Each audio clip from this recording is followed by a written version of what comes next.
జ్యోతి క్షేత్రంలో కాశీరాయానికి సంబంధించినటువంటి జీవ సమాధి, ఆ పరిసర ప్రాంతంలో ఉన్నటువంటి ఆశ్రమాలు కూల్చివేతకు సంబంధించి గత 3 రోజులుగా చాలా చర్చ జరుగుతూ ఉంది. మేము కూడా దాన్ని ఖండించడం జరిగింది. సనాతన ధర్మం అనేది భుజాన వేసుకున్న కేంద్ర ప్రభుత్వం,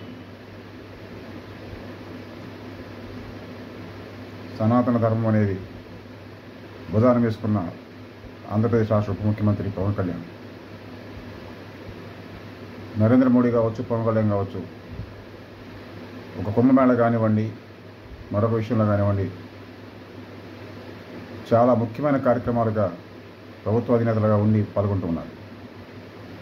ప్రభుత్వానికి సంబంధించిన అంశం, ప్రభుత్వ అధినేతల అంశం ఏదైతే సనాతన ధర్మరీత్యా,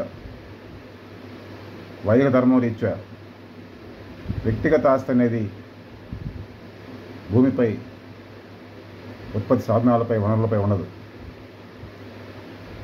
ఫారెస్ట్ చట్టాలు తదనంతర కాలంలో వచ్చినటువంటివి. ఇప్పుడున్న చట్టాలు అమలు చేయాల్సిన బాధ్యత ప్రభుత్వాలకు ఉంటే, ఇప్పుడున్న చట్టాలని అనుసరించాల్సిన బాధ్యత ప్రజలకు ఉంటుంది చట్ట ప్రకారం. అయితే సనాతన ధర్మాన్ని మాట్లాడుతున్నప్పుడు, ప్రభుత్వాధినేతలుగా ఉన్నవాళ్ళు కూడా మాట్లాడుతున్నప్పుడు, ఆ మతాన్ని అవలంబించేవాళ్ళు, ఆ సనాతన ధర్మాన్ని అవలంబించేవాళ్ళు దేశవ్యాప్తంగా చాలామంది ఉన్నప్పుడు,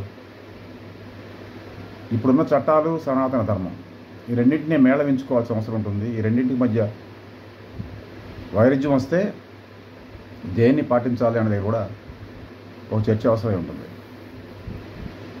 ఉత్పత్తి సాధనాలపై, భూమిపై ఎలాంటి యాజమాన్యం వ్యక్తిగతంగా ఉండే అవకాశం లేనటువంటి సనాతన ధర్మం, వైదిక ధర్మం,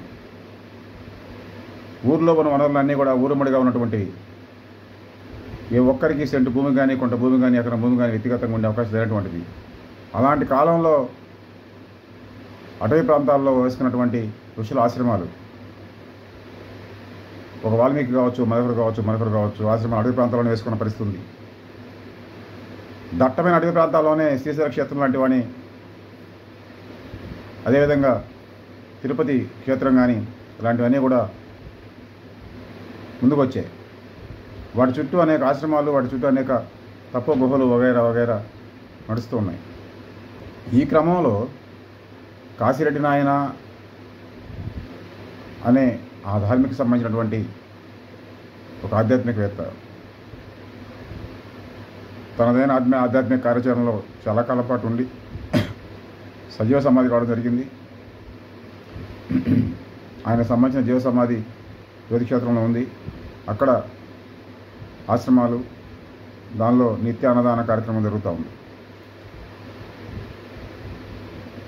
అక్కడికి వచ్చిన వారికి వసతి కూడా ఏర్పాటు చేయడం జరుగుతూ ఉంది.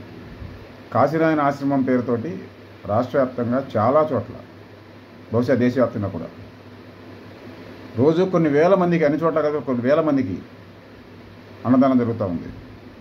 ప్రజల కన్నీళ్ళని, బాధలని దూరం చేయలేని ప్రభుత్వం, ప్రజల ఆహారానికి పరిపూర్ణంగా భద్రత కల్పించలేని ప్రభుత్వం,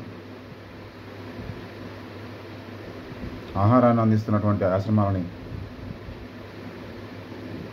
ధ్వంసం చేసే పనికి పూనుకోవడం నైతికం కాదు. సనాతన ధర్మం రీత్యా చెప్పుకున్నప్పుడు ఏ భాగము కూడా సనాతన ధర్మం అన్నప్పుడు దాన్ని అవలంబించేవాళ్ళు, దాన్ని మాట్లాడేవాళ్ళు ఉత్పత్తి సాధనాలకు సంబంధించినటువంటి విషయంలో, భూమి విషయంలో వ్యక్తిగత యాజమాన్యాన్ని కూడా తిరస్కరించాలి. ఇది అటవీ ప్రాంతం, ఇక్కడ ఉండకూడదు అన్నప్పుడు అటవీ చట్ట ప్రకారంగా అక్కడ ఉండకూడదు ఒక అంశం అయితే, దానికి ప్రత్యామ్నాయ వెసులుబాటు ఏదైనా చూసి దేవాదాయ శాఖ కింద తీసుకురావడమో, మరొక రకంగా దానికి డీనోటిఫై చేయడమో చేసి ఈ ఆశ్రమాలు, ఈ ప్రాంతాల వరకు ఈ విధంగా వెసులుబాటుగా ఏర్పాటు చేసుకోవచ్చు అని ఒక మాట చెప్పాల్సిన అవసరం ఉంది.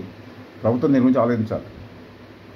పీఠాధిపతులు, మఠాధిపతులు కూడా కార్పొరేట్ ఆశ్రమాల తరహాలో వేసుకుని ఎవరికి వాళ్ళు సంపన్నులతోటి,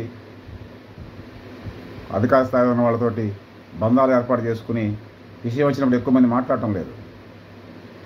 విజయవాడలో బహిరంగ సభ పెడితే భారీ స్థాయిలో పెద్ద పెద్ద ప్రశ్నలు వేశారు. ఆ తర్వాత 2 నెలలు 3 నెలలు అయిపోతున్నప్పటికీ ఇప్పటికీ మళ్ళీ మాట్లాడుతున్న పరిస్థితి లేదు. జ్యోతి క్షేత్రంలో కూల్చివేతల పట్ల ఎంతమంది ఈ దేశంలో పీఠాధిపతులు మాట్లాడారో ఒకసారి పరిశీలన చేసుకోవాలని కోరుతున్నా. సనాతన సామ్యవాద మఠం, విశ్వశక్తి పీఠం ఈ ప్రశ్నలు వేస్తోంది. తక్షణంగా దీనిపై ఒక న్యాయబద్ధమైన ధర్మబద్ధమైన కార్యాచరణ ముందుకు రావాల్సిన అవసరం ఉంది. సనాతన ధర్మం వ్యక్తిగతమైనటువంటి ఆస్తికి వ్యతిరేకం.